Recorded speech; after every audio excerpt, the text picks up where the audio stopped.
Assalamualaikum warahmatullahi wabarakatuh. Di sini saya akan memaparkan sedikit mengenai penjelasan tanaman bandotan atau Ageratum conizoideslin sebagai obat alami luka terbuka. Nah, sebelum ke pembahasan yang lebih lanjut, izinkan saya untuk memperkenalkan diri terlebih dahulu.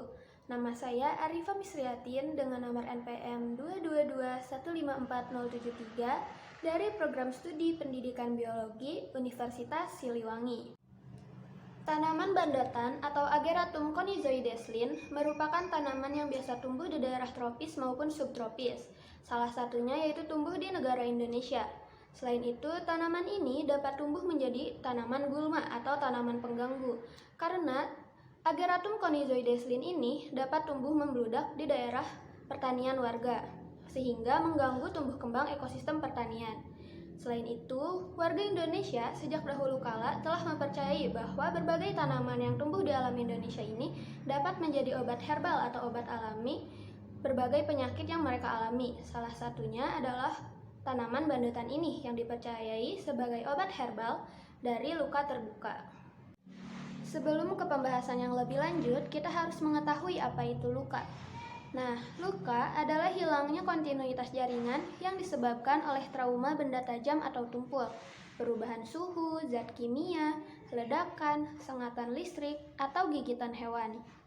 Metode yang digunakan dalam penyusunan teks artikel ini adalah metode kualitatif dan eksperimen, di mana sumber diambil secara online melalui Google Scholar, ResearchGate, Ten Online, dan situs jurnal lainnya.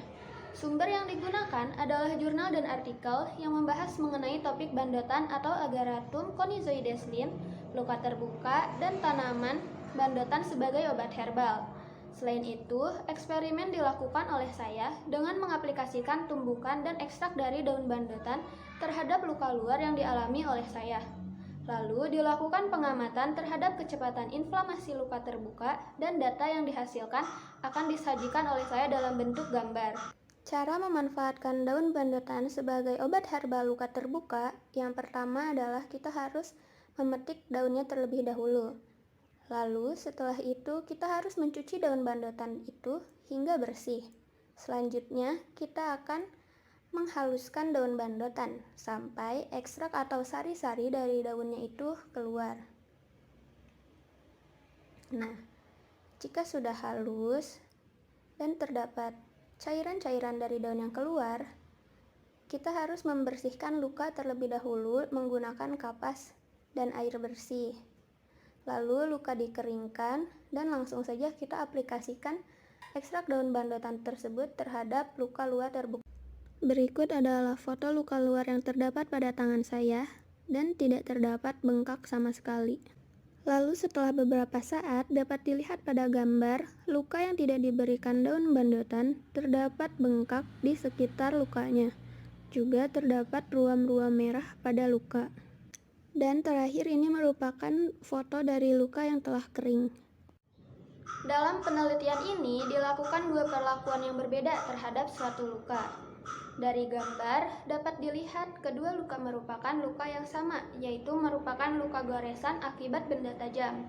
Setelah luka dibersihkan, keadaan kulit yang terasa yaitu sedikit panas dan gatal-gatal. Setelah luka yang berada di sebelah kanan diberikan tumbukan dari daun bandotan, efek yang ditimbulkan adalah rasa dingin dan tidak ada lagi sensasi gatal-gatal yang dirasakan.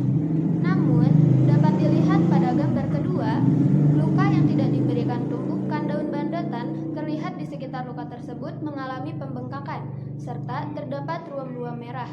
Rasa panas dan gatal masih terasa di sekitar luka yang tidak diberikan daun bandotan. Setelah 24 jam, kedua luka telah sama-sama kering dan aliran darah telah terhenti.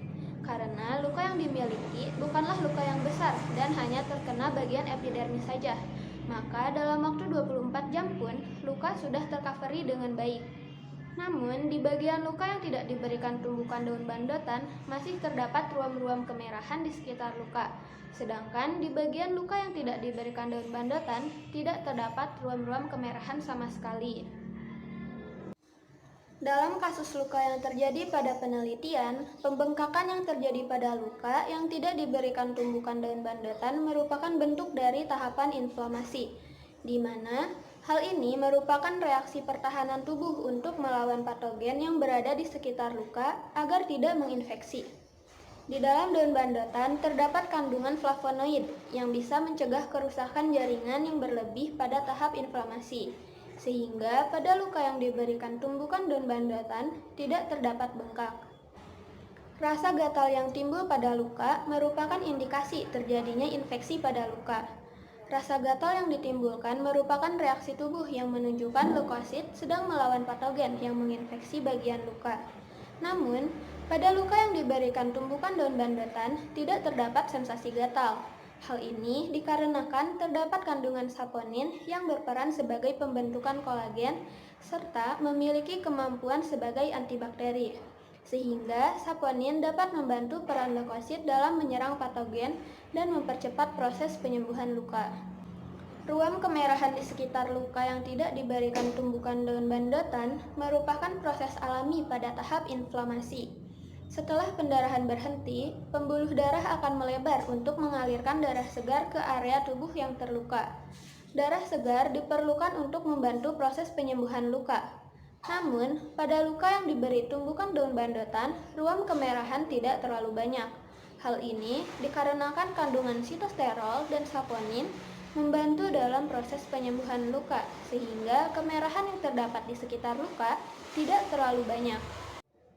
Nah, berdasarkan penelitian yang telah dilakukan, tanaman Ageratum conizoideslin memiliki manfaat untuk membantu proses penyembuhan luka terbuka karena memiliki efek sebagai antibakteri.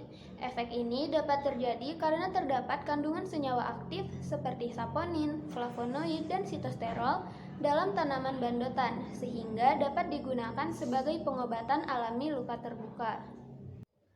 Baik, mungkin hanya sekian pemaparan yang dapat saya sampaikan. Semoga pembahasan kali ini dapat bermanfaat bagi kita semua. Kurang lebihnya mohon dimaafkan. Wassalamualaikum warahmatullahi wabarakatuh.